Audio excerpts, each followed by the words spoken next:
ఎంత ఏడ్చిందో తెలుసా? మా రాజశేఖరయ్య గారి భాషలో చెప్పాలంటే అర లీటర్ తైలం వదిలింది. అర లీటర్ తైలం, కేజీ చెమట. ఏడిస్తే నేను మనసులో అనుకున్నాను, ఎంత మూర్ఖపు కోడలు ఎట్లా వచ్చిందిరా, ఎందుకు ఇట్లా జరుగుతుంది అని అనుకొని, సరే అమ్మ ఒక అర్ధగంట సేపు అయిన తర్వాత మీ కోడలను పిలువమ్మా అన్న.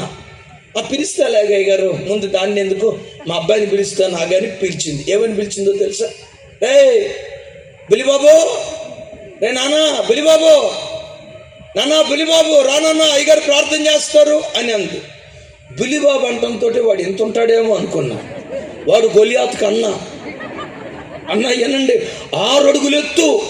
వాడు నడుస్తూ ఉంటే భూమి గదా కదులుతుంది అంది. బుల్లిబాబు అంది. నేనేం తప్పుగా అనుకోవాలా, తల్లి కదా, బిడ్డ ఎప్పటికీ అట్లా ముద్దుగానే ఉంటాడు కదా. కొడుకు 60 సంవత్సరాల వయసు వచ్చిన తల్లికి ప్రేమ ఉంటుంది. నేను దాన్ని తప్పు పట్ల, ఎంత ప్రేమగా పిలుస్తుందో కదా కొడుకుని అని అనుకున్నా. వాడు రానే వచ్చాడు. ఆ తర్వాత కూతుర్ని పిలిచింది. ఏమని పిలిచిందో తెలుసా? రే తల్లి బంగారం, అమ్మారే బంగారం, తల్లి ఎక్కడున్నారో తల్లి అంది. బంగారం అంటంతో నేను అనుకున్నా, ఇక మేలిమి ఛాయేమో అద్భుతంగా ఉంటుందేమో అనుకొని అమ్మాయి నడుచుకుంటూ వస్తుంటే విచిత్రం చెప్పమంటారా? అమ్మాయిని చూస్తే అమావాస్య సేకటి, నవ్వితే కళ్ళు పళ్ళు తప్ప ఏమీ కనపట్ల. నమ్మండి మీరు, నవ్వితే కళ్ళు పళ్ళు తప్ప ఏమీ కనపట్ల. మరి ఏమంటుంది? మీరు నవ్వారు, నేనేం తప్పు పట్ల. కాకి పిల్ల కాకి ముద్దు, తప్పేముంది అందులో?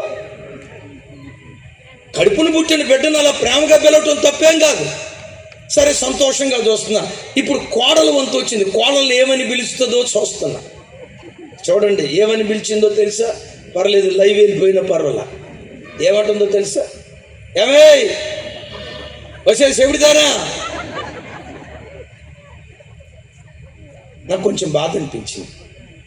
కొడుకునేమో బుజ్జిబాబు అంది, కూతురునేమో బంగారం ఉంది. కోడల దగ్గరికి వచ్చేసరికి ఏమై చెబుతానా అని ముగింపులు ఏముందో తెలుసా? ఏమై కాలిన మోహం దానే, ఎక్కడున్నావు రావే అంది. కాలిన మోహం దాంతో నేను అనుకున్న, పాప ఆ బిడ్డ బాగా నల్లగా ఉంటుందేమో, సరేలే ప్రార్థన చేద్దామని చెప్పి ఆ బిడ్డ ఎట్టా ఉంటుందో చూద్దామని నేను ఆ బిడ్డ వైపు చూస్తుంటే నడుచుకుంటా వస్తుంది. ఆ బిడ్డ ఎట్లుందో చెప్పంటారా?